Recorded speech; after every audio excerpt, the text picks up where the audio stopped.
The most expensive transmission repair is the one you never needed.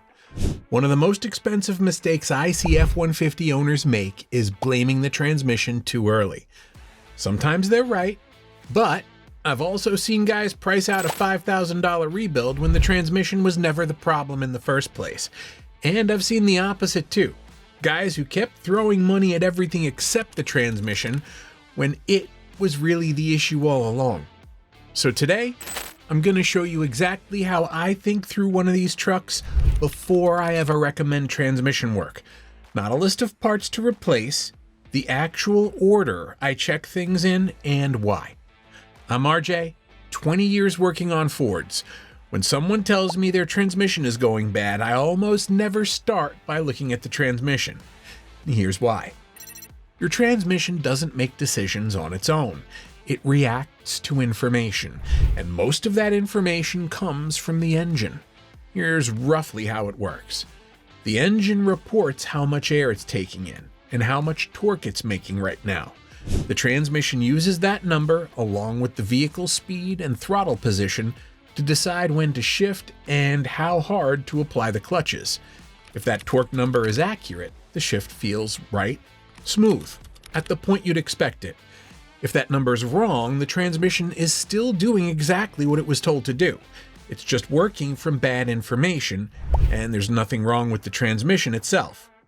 Think about what that actually means for a minute. A transmission has no idea what a spark plug is. It doesn't know if the throttle body is clean or coated in carbon.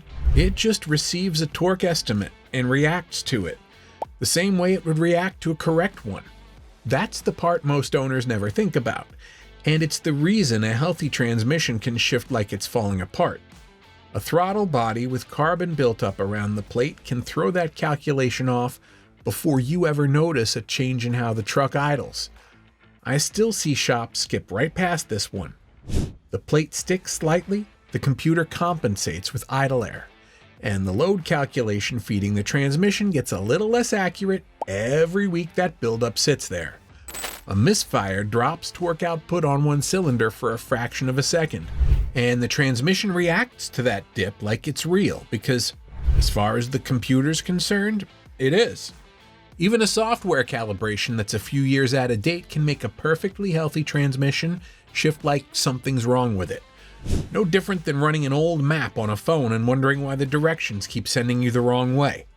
I've had trucks come in with what the owner swore was a bad transmission, and the actual fix was a $15 throttle body cleaning or a set of spark plugs.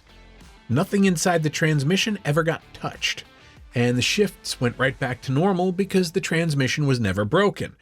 It just stopped getting good information to work with. Software calibration deserves its own mention here, because it's the one people understand the least. Ford releases updated calibrations for these trucks over time, sometimes addressing exactly this kind of drivability complaint. Harsh or delayed shifts that trace back to how the computer is interpreting engine data rather than any physical part wearing out. A truck built 1 year ago can be running calibration logic that's already been improved twice by the time you're diagnosing it. And nobody applied the update because nothing ever failed hard enough to bring the truck in for it. The transmission can only react to what the engine tells it. Once that clicks, you stop blaming the transmission for every bad shift. And that's exactly the moment most expensive misdiagnoses start to make sense. So, if it's hunting between gears, or hesitating before it commits to a shift, or banging into gear at a stoplight, that's usually where I look first.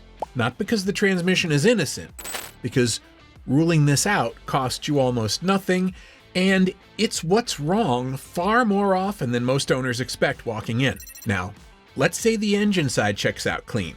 Good throttle response, no misfires, current software.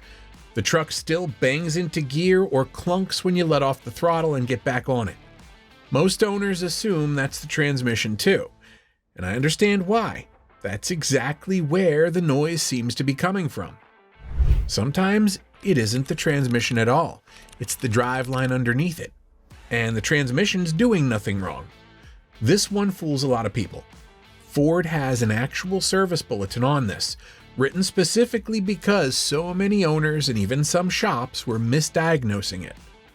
On trucks with a two-piece drive shaft, there's a slip yoke where the shaft can lengthen and shorten slightly as the suspension moves over bumps. Under certain conditions, the splines in that slip yoke can bind up under load and then release all at once.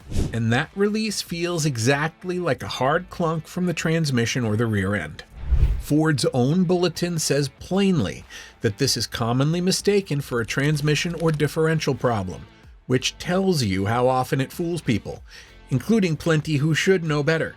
Worn U-joints can produce a similar bang on acceleration or light braking, especially right around town at low speed, for a completely different mechanical reason, but the exact same feeling in the seat.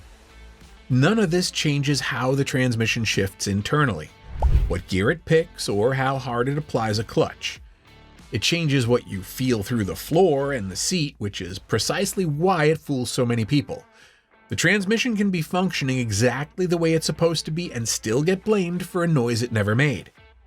I've seen more than a few trucks where everyone was ready to blame the transmission, and it turned out to be a worn U-joint or a slip yoke that needed grease.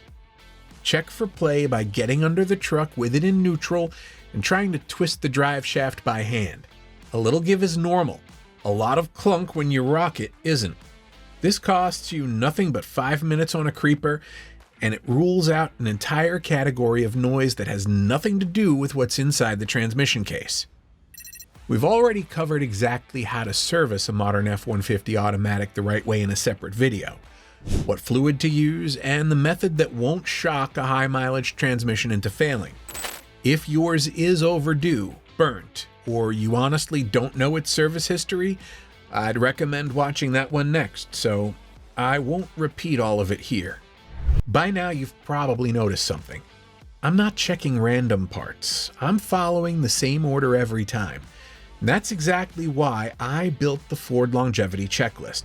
It lays out the process I use on every F-150 that comes into my shop, and it's free at fordscope.com. If you want the full reference I use, that's what the blueprint is for. Now we're actually talking about the transmission. If you've ruled out the engine side and the driveline, this is the first point where I stop looking outside the transmission. You've earned the right to blame it. I had a truck like this recently. Owner had already been through the engine side, clean throttle body, no misfires, current software. Driveline checked out fine too. The harsh shift was still there. Screen data showed a real gap between what the computer was commanding and what the transmission was actually doing gear for gear. The factory break-in procedure didn't close that gap. A valve body overhaul did, and that was the whole repair. No new transmission, no full teardown, just the one assembly that was actually causing the problem. If you've got a 10R80, and most of you watching probably do, here's what I see most often once everything outside the transmission is checked out clean. Ford has issued and revised a whole chain of service bulletins on this transmission over the years, each one updating the last as more of these trucks came in with the same complaint. All of them point at the same general area, the main control valve body, and specifically valves inside it that can start sticking as the transmission wears in over its first year or two on the road. That sticking shows up as harsh engagement, delayed shifts, or shifts that feel like a hard bump instead of a smooth transition, which is exactly the kind of thing that gets blamed on the transmission being worn out when it's really one specific assembly inside it. Ford's own fix for this isn't automatically a teardown. There's a factory service bulletin that technicians run through the powertrain computer first, a kind of controlled break-in procedure for the valve body, before anyone reaches for a wrench. Sometimes that clears it up completely. No parts, no disassembly, sometimes it doesn't, and that's when you're actually looking at a valve body overhaul, not a full transmission replacement, which is a very different bill than most owners assume they're facing the moment this conversation starts. A valve body job and a full rebuild are not the same repair, and conflating them is exactly how a reasonable expense turns into a scary one in an owner's head before anyone's even opened the case. This is also where a real scan tool earns its keep. A tech can watch commanded shift versus actual gear state in real time, side by side, which tells you in minutes whether you're chasing a valve body issue or something else entirely. That's the difference between guessing and confirming, and it's worth asking your shop whether they're doing that or just replacing parts and hoping. This is the point where diagnosing stops being about elimination and starts being about confirmation. If you've worked through the engine, the driveline, and the fluid, and it's still shifting badly, at that point calling it a transmission problem isn't guessing anymore. Most owners never get this far. They start here, spend money here, and sometimes still have the same problem afterward because they never checked what actually needed checking first, in the order it actually needed checking. That order matters more than any single fix on this list. Skip straight to the transmission and you might get lucky. You might also pay for a valve body overhaul on a truck whose real problem was a $20 throttle body cleaning, and never know it because the shift got a little better either way and nobody went back to check why. People hear a title like this and expect one magic trick, one reset, one additive, one part you can order tonight and bolt on tomorrow morning. But the real way to make an F-150 transmission shift like new again isn't guessing. It's diagnosing the right problem first. Sometimes that problem is inside the transmission, sometimes it isn't, and it's sitting somewhere else entirely, waiting for someone to check it before spending real money on the wrong repair. I've seen people replace parts that never needed replacing, chasing a symptom instead of a cause. I've also seen trucks with real transmission problems get ignored for months because someone kept throwing cheap fixes at it that were never going to work, hoping the noise would just go away on its own. Good diagnosis works both ways. Don't blame the transmission too early, but don't ignore it when it's finally time either. Work through it in that order, and more often than not, it does shift like new again. Not because you fixed the transmission, because you finally found out what was actually broken. Good mechanics don't save people money because they know more parts. They save people money because they eliminate the wrong answers before replacing the right one. If this video helped you keep a little more money in your pocket, and you'd like to support the channel, hit the join button below. I'll see you in the next one.